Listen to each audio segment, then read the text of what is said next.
Ce qui m'agace aujourd'hui, nos aveuglements successifs. Prenez le mondial de foot. Il y a encore quelques semaines, vous étiez un grincheux si vous osiez critiquer les Bleus. Aujourd'hui, on en serait presque à pendre Anelka et Domenech. Le sélectionneur français serait même devenu le Le Pen du foot, si on en croit Pierre Ménès, notre confrère de Canal+. Un Jean-Marie Le Pen qui doit boire du petit lait. Il détestait cette équipe. Maintenant, c'est toute la France qui la déteste. Et si on essayait un peu de penser par nous-mêmes? Jean-Marie Le Pen, bonjour. Bonjour. Vous êtes donc encore, je le disais, pendant quelques mois, le patron du Front National, jusqu'à la fin de l'année.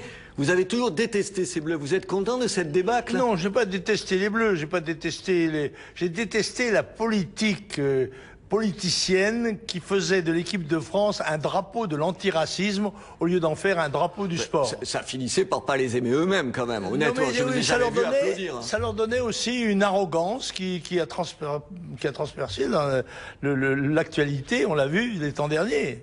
Mais vous êtes content de la débâcle, là? Vous trouvez que c'est mérité? Je trouve que c'est mérité, mais le système lui-même est condamnable. Comprenez, le président de la République qui interrompt sa conférence de presse à Moscou pour parler de cette misérable affaire, Madame Bachelot, qui, forte de son succès dans les affaires comment dirais-je, des vaccins, vient donner son point de vue et qui est doué pour parler du sport comme moi pour être bonne sœur, n'est-ce pas?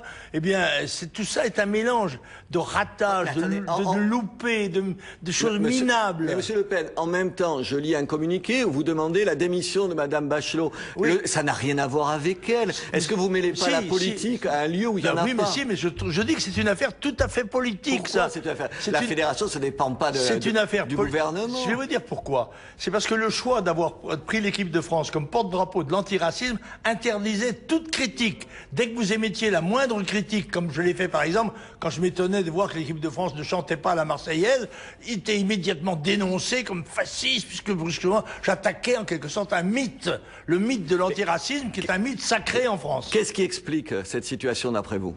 Cet échec, ce désastre, enfin on va pas choisir les mots. Beaucoup de choses. C'est quoi? Il y a trop de noirs dans l'équipe? L'immigration est massive. On recrute principalement dans les milieux de l'immigration. Et on ne forme pas les gens. C'est la chance des jeunes des banlieues. Non, on forme les gens. Vous avez vu beaucoup de PDG, vous, noirs, ou de grands commis de l'État? Oui, il y en a. Mais on forme les jambes, mais on ne forme pas les cœurs, ni les esprits, ni les intelligences. C'est ça ce qui transparaît à travers ce fiasco. Il y a plein d'Antillais. Les Antillais, ils sont français comme vous et moi. Oui, mais c'est pas une question de français ou de pas français. C'est une question de quoi? De couleur de peau? C'est pas une question qui est des Antillais dans l'équipe de France, tout à fait pas étonnant. Mais qui est deux blancs dans l'équipe de France, on sent bien qu'il y a une volonté politique d'imposer une image de la France qui n'est pas celle, pour l'instant, en tous les cas, de la France. Et c'est ce qui les fait perdre?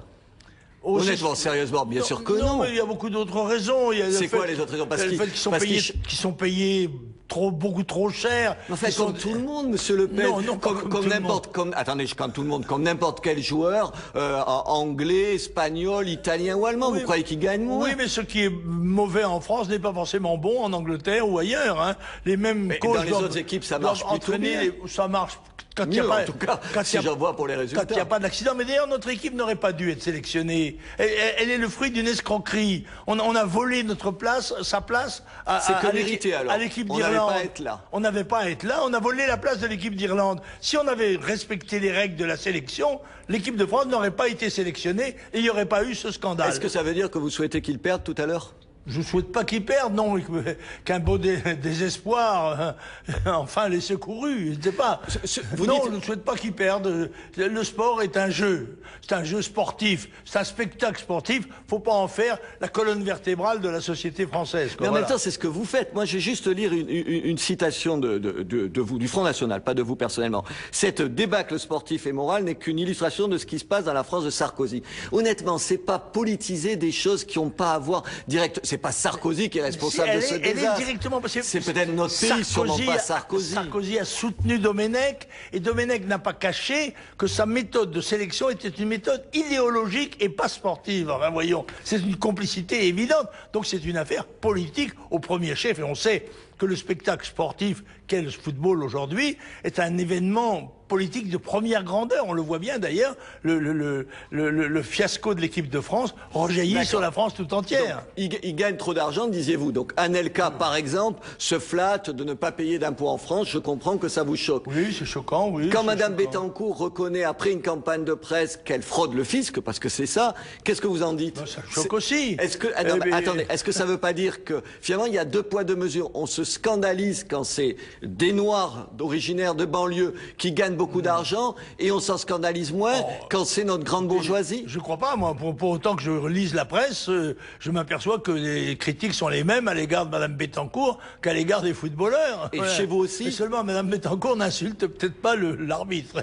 Oui, mais elle insulte peut-être les mêmes valeurs de la France quand elle fait ce qu'elle fait. Oui, mais elle ne le fait pas seule, n'est-ce pas? Il y a eu des complicités dans tout cela. Hein, c'est pas ignorer toutes ces choses. Bon. Sur l'argent toujours, et les hommes politiques, les 12 000 euros de cigares de Monsieur Christian Blanc, les appartements de luxe, les voitures de fonction, ça vous inspire quoi? Ben, ça m'inspire que ce pays est en décadence. Il est en décadence économique, sociale, politique, morale, spirituelle. Voilà, c'est un fait, la France descend les échelons de l'histoire, et ça me serre le cœur, je dis franchement. Jean-Marie Le Pen, vous êtes quelqu'un de riche, vous payez l'impôt sur les fortunes. Oui, je dois payer 2200 euros pour l'impôt sur la fortune. Est-ce que c'est pas plus facile de tenir ce discours quand on est riche? Mais non, je suis pas riche, moi. Je suis pas riche. J'ai une indemnité parlementaire et mon indemnité de conseiller régional est écrêtée à 500 euros par mois. Je suis pas riche, c'est pas vrai. Alors c'est vrai que j'ai une maison. Voilà. Alors, comme beaucoup de Français, Dieu merci, j'ai une maison, et cela me range dans ceux qui sont taxés à l'ISF. Mais je vous dis, l'année dernière, j'ai payé 2200 euros d'ISF, voilà. Et sur Madame Bettencourt, ça vous inspire quoi? Sur la démission de la femme de notre ministre du Budget qui l'a conseillée?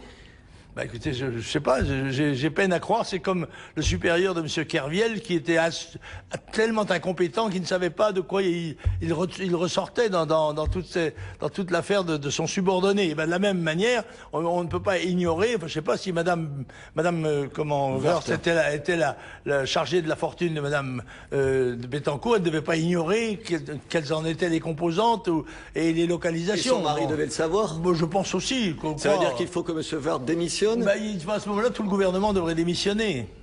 Pourquoi tout le gouvernement? Parce que tous ces gens-là sont au courant, parce que c'est dans le fond cette espèce de mélange entre la politique, le gros patronat, les grands médias. Il y a un ensemble qui conduit le pays, à mon avis, sur la pente de la décadence. Voilà. Autre reproche qu'on fait aux hommes politiques, aux politiciens, vous diriez l'absentéisme. L'absentéisme, c'est quelque chose qui vous concerne. J'ai vu en 2008. Non, votre fille.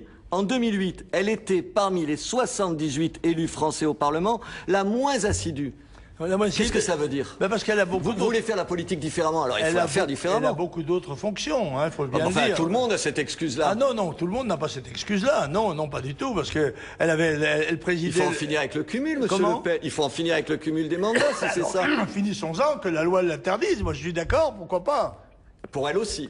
Ouais, pour elle aussi. Et vous lui trouvez des excuses quand elle est la moins assidue de tout le Parlement européen. Oui, mais enfin, les autres ne font rien. Alors, n'importe comment, le Parlement européen, d'ailleurs, nous le contestons dans son essence même. Attendez, vous vous faites élire au Parlement européen et vous y allez pas. C'est quand même pas très sérieux. En tout cas, votre fille va pas beaucoup. Oh, elle va pas beaucoup. Elle va, en tous les cas, à toutes les séances solennelles, en tous les cas. Non, justement pas. Les chiffres reprennent les séances solennelles. Ouais, c'est possible. Enfin, moi, en tous les cas, j'y vais. Ma fille, vous lui poserez la question quand vous l'inviterez. Je lui poserai la question. Sur Bijard, vous dites c'est un brave type, un grand combattant. Là, je vous cite. Il y a aussi la torture. Je parle pas de la justice. Il ne s'est jamais excusé. Contrairement à Massu, par exemple.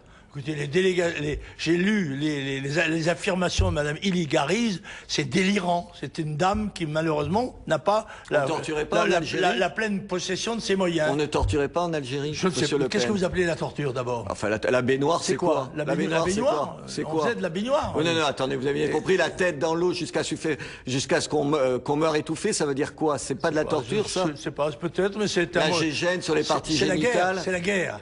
Et la guerre que faisaient les terroristes, ça consistait consistait à arracher les bras, les jambes et la vie d'un certain nombre de gens innocents, des jeunes, des enfants, des vieillards, des femmes, et par conséquent, dans la guerre... Ça se justifie à un moment donné, monsieur Le Pen? Moi, je pense que les interrogatoires forcés se justifiaient. C'est la même chose que la torture. Je l'ai dit d'ailleurs, mais non, on a baptisé ça la torture. C'est la torture. Quand c'est l'armée française, c'est la torture.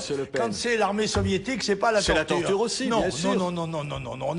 On a de grandes indulgences selon le camp dans lequel on se trouve rangé. J'ai retrouvé une citation de vous du 9 novembre 62 à Combat, au journal Combat. Je n'ai rien à cacher, j'ai torturé parce qu'il fallait le faire. Non, c'est faux. Je l'ai démenti, ça. Le lendemain, vous avez dit, j'ai pas dit torture, j'ai dit méthode de contrainte. Est-ce que c'est pas la même chose, monsieur Le Pen? J'ai dit nous avons... Non, est-ce qu'on peut, on était obligé de faire ça, mais dire on l'a fait, est-ce que vous l'avez fait même si on était obligé de le faire? Je parlais au pluriel, j'ai dit nous étions 2 officiers de l'armée française qui avions la parole alors que la Grande Muette ne l'a pas. Par conséquent, au nom de nos camarades, nous avons dit oui, nous avons pratiqué des méthodes, des techniques d'interrogatoire forcé rendues nécessaires par la clandestinité de l'action terroriste et la nécessité de faire parler des gens qui savaient où se trouvaient les dépôts de bombes, par exemple. Est-ce qu'on aurait dû attendre que les bombes explosent avant de les poursuivre devant les tribunaux avec... voilà.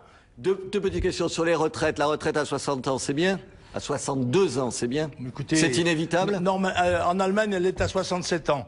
Bon, alors, je sais que la France ne veut pas voir la vérité, voilà. Et je le sais par expérience, parce que je m'efforce de lui dire qu'un certain nombre de vérités, elles ne sont pas agréables à entendre, et les gens préfèrent se boucher les oreilles. À la vérité, la situation de la France ne va pas lui permettre d'assumer la responsabilité de ses retraites dans les années qui viennent. D'abord parce que tous les calculs qui sont présentés se basent sur une croissance qui probablement n'existera pas. Vous êtes retraité comme député non, national? Pas vous cumulez la retraite avec vos mandats? Vous avez des indemnités de parlementaire européen, de conseiller régional? Est-ce que vous touchez en même temps votre retraite de député? J'ai une indemnité de parlementaire. J'ai 500 € par mois car mon indemnité de conseiller régional est écrêtée.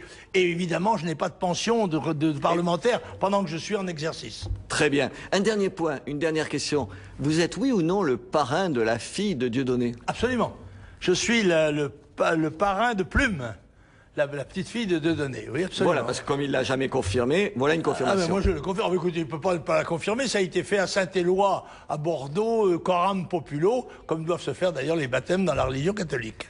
Jean-Marie Le Pen, merci. Ménard sans interdit, c'est terminé. Je vous retrouve demain à la même heure. Au revoir.